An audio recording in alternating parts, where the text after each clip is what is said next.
I'm Chris White, the Director of Engagement for the Climate Reality Project, and I'm honored to have here with me virtually Dr. Jalonne White-Newsome, Senior Director of Environmental Justice of the White House Council on Environmental Quality. She advises Chair Brenda Mallory on environmental justice policy and is working to advance the Biden-Harris administration's bold and historic commitment to leverage the full force of the federal government in advancing environmental justice. A native of Detroit, Michigan, Dr. White-Newsome has tackled environmental challenges from a wide range of positions and perspectives, including in grassroots environmental justice movement, environmental philanthropy, state government, private industry, and academia. Dr. White-Newsome's main objective is to ensure that everyone, regardless of race, income, or geography, has the right to live in a healthy and safe environment. Thank you, Dr. Newsome, for joining me today to discuss the environmental justice initiatives coming out of the Inflation Reduction Act. As we know, this historic piece of legislation signed into law back in September allocates almost $400 billion to tackle the climate crisis, and of that, almost $60 billion for environmental justice, cleaning up pollution and taking steps to reduce environmental injustices nationwide. Of course, we know this bill is not perfect, but it does institutionalize some major gaps for all Americans. Before we dive in, talk to me about this for a second.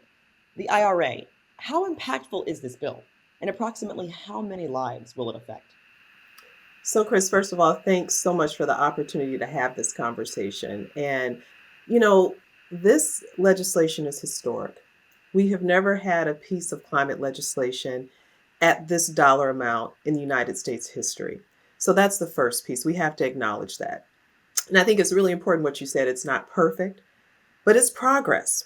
So when we think about the different elements of the IRA, when we think about the fence line monitoring that will occur because of the dollars of the IRA, when we think about the clean vehicles, when we think about, this transition again to clean energy, these are pieces around mitigation that are critical to making sure that we improve the lives, particularly of low-income communities and communities of color and indigenous communities. So this is definitely a step in the right direction. But I think with any step that we take at the federal government, we have to make sure that we continue to be in communication and collaboration with the folks that, again, are feeling the brunt of the climate impacts and extremes that we see every day.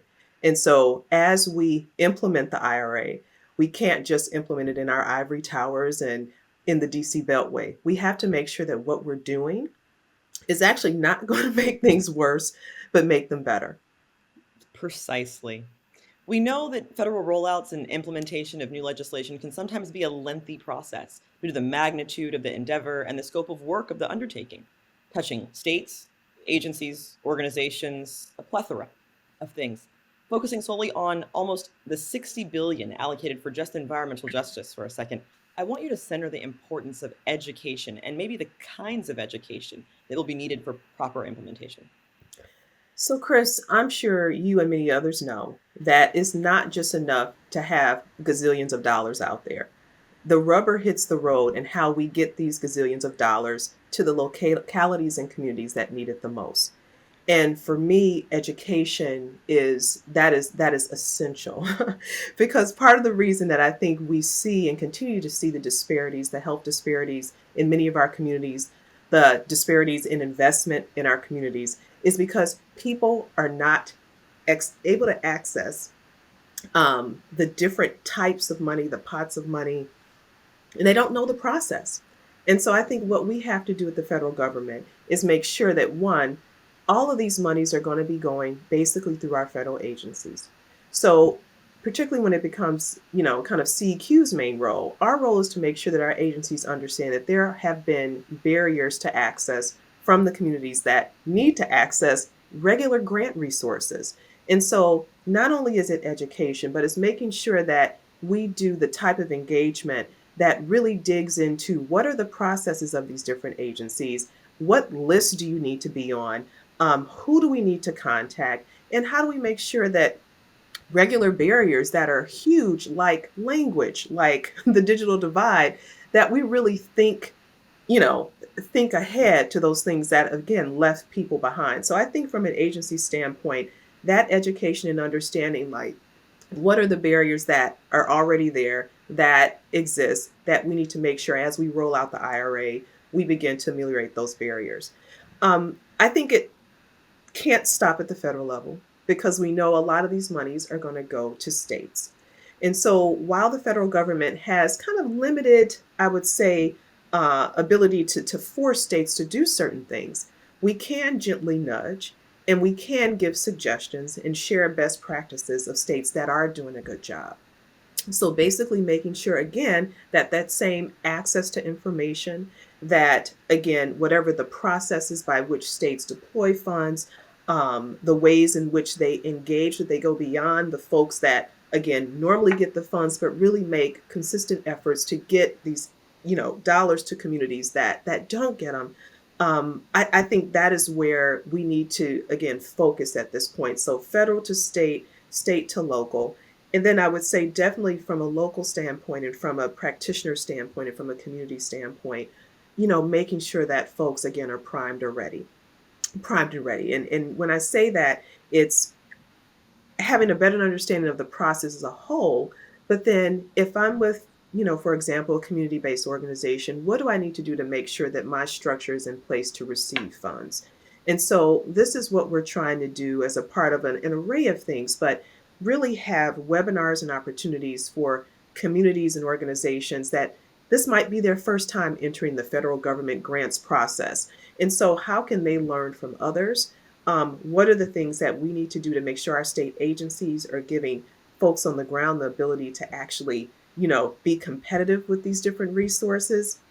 And so that education through webinars, through conversations, through connecting folks with pro bono technical assistance and capacity, that is really the role that CEQ is trying to play, in addition to many other organizations out there. Because again, we can't just rely on the federal government to make this happen. We need many organizations like yours and others to be that extra layer of support. You've shared some very important ways that I think our activists and our partners can get involved.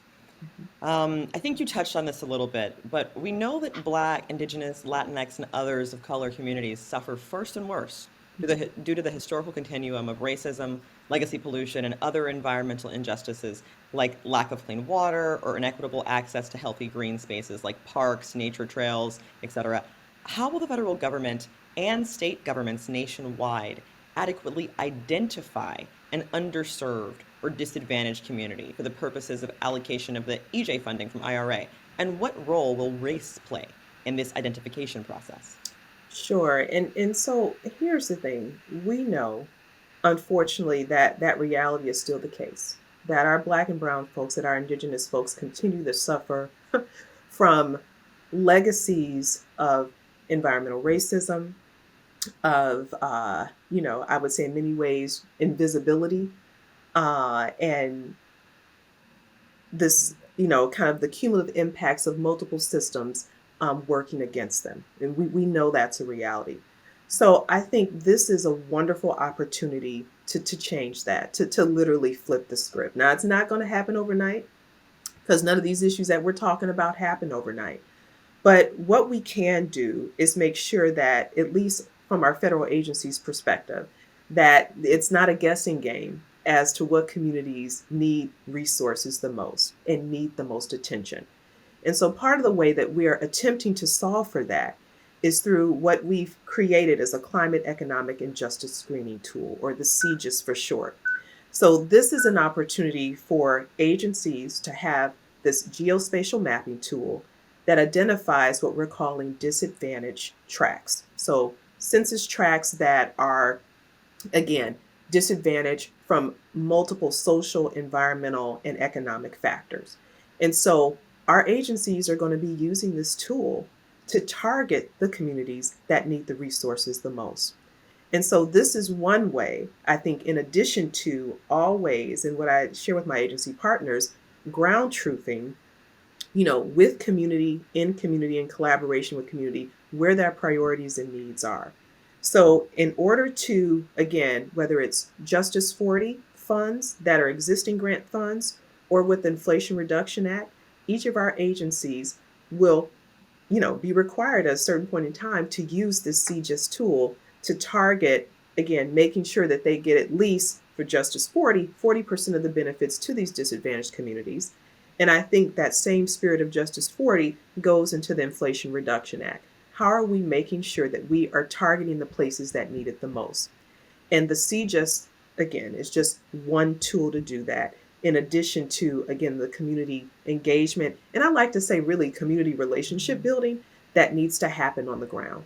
I hear that. I hear that. We know that relationships in times of crisis are very impactful and further the work a lot faster. You mentioned something very important, Justice 40. Our climate leaders held almost 200 meetings with Mm. legislators and took tens of thousands of digital actions through our federal advocacy campaign, Our Climate Moment, to help pass the Inflation Reduction Act and last year's bipartisan infrastructure bill. A large part of our campaign was the Justice 40 narrative, where 40% of the benefits allocated towards solving the climate crisis go to disadvantaged, marginalized, or underserved communities, as you stated. Um, Now that both bills have been signed into law, where does Justice 40 come into play? And is there still advocacy left to be done in this space?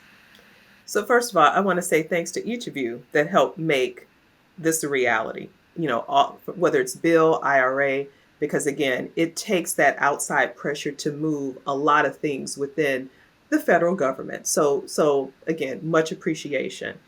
Um, for me, Justice 40 is not a one-time action. It is literally a culture change that needs to happen within the federal government.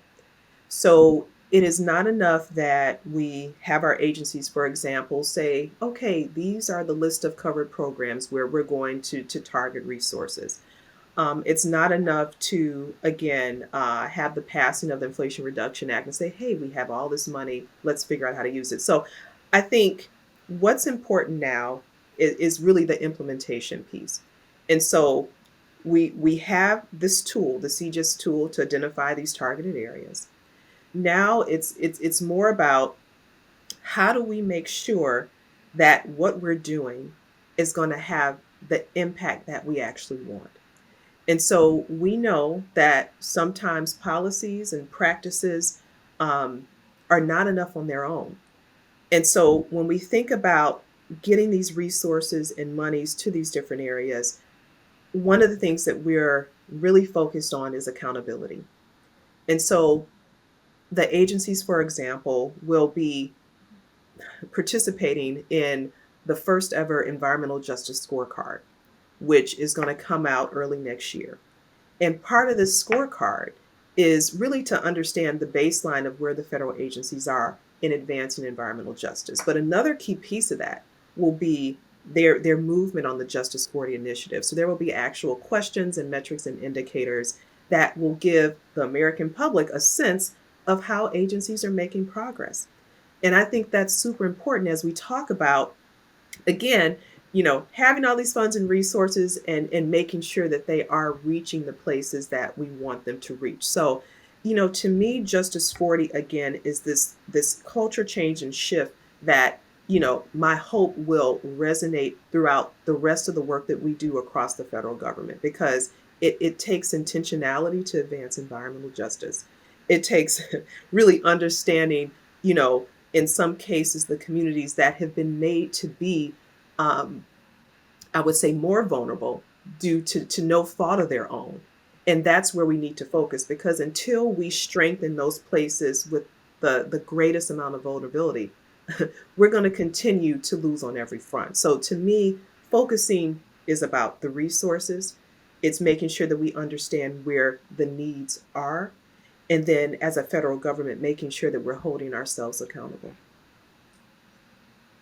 Excellent. I hear that. I just want to reiterate for a second and lift up some of the things that you said. I think, one of the most impactful things that you said was that we have to strengthen the federal government from the inside out. The pillars of the federal government have to be stronger to help those most disadvantaged. Mhm. You touched a lot on what the federal agencies will do and what their role is. What role will the states play in the Inflation Reduction Act's EJ funding? Chris, so I think that's where, a great opportunity lies. In talking with a couple of states, and I haven't talked with a lot, but I've had some conversations with uh, ecos, for example. And I think there is still an opportunity there. There's really an opportunity for more education, because even in talking with some of our environmental justice leaders, some of the states still don't understand what Justice 40 is. And so if you don't understand it, you can't really expect folks to move in that way. So I think the priority for me is really making sure that we are, again, pushing education, not only to our agencies, but to the states.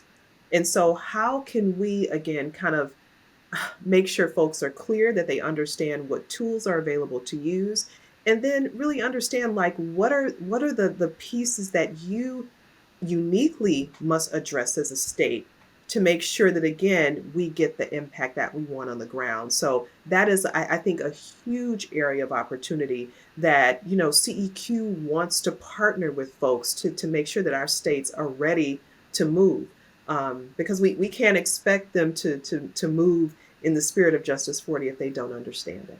So we have some work to do there. Totally, that's very good to hear. How can communities mobilize to access or funnel the environmental justice funding coming from the IRA to their state? And what barriers may exist that may prevent this from happening readily?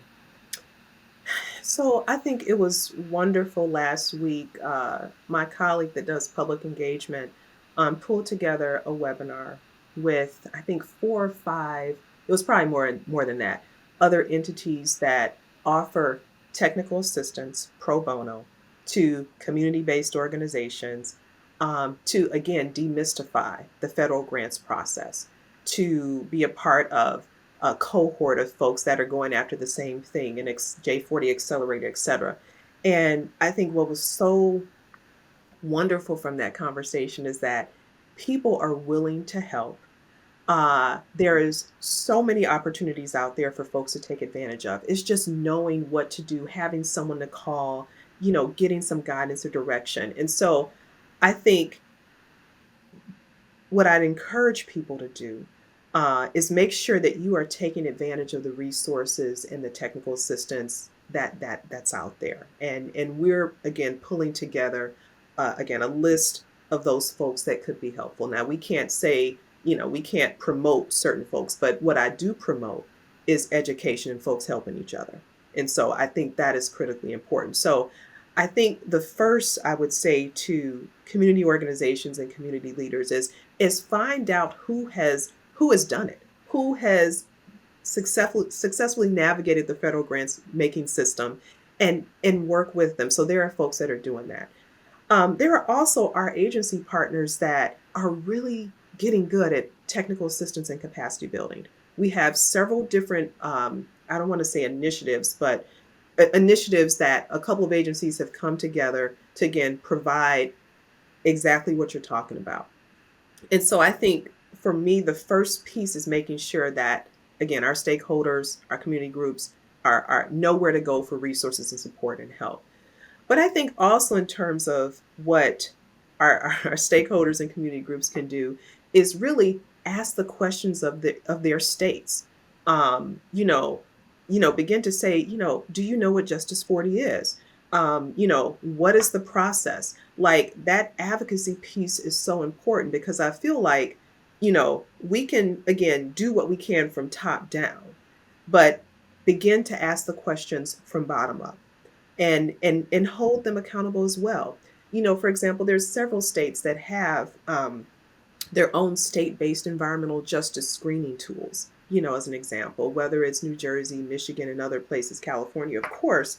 And so, again, how do we, position, or I would say community organizations, how do you position yourself to advocate for these funds in the communities that you know well, that you live in? So I would say kind of this bottom up as well as top down approach is what's needed.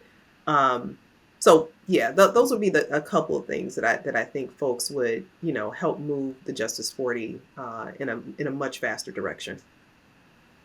This is extremely helpful, Dr. Newsome. You've shared some golden nuggets with our climate activists and our climate leaders here today.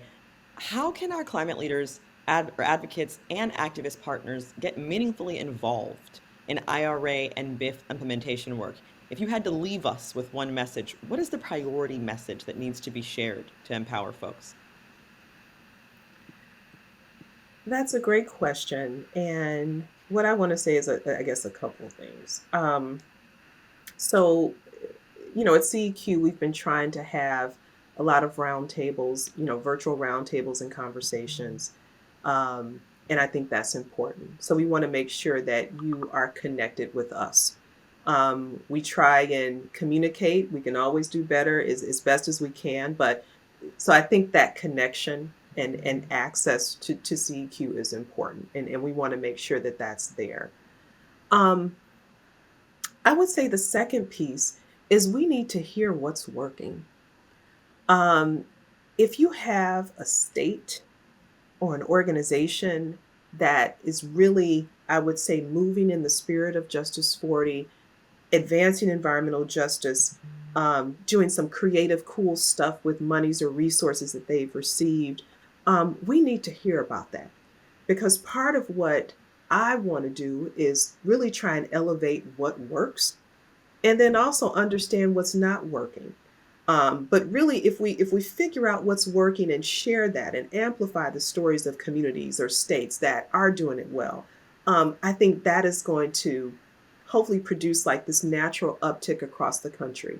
And so, if anything, I would ask for you to definitely stay connected to us because I think that is this is just the start of a relationship.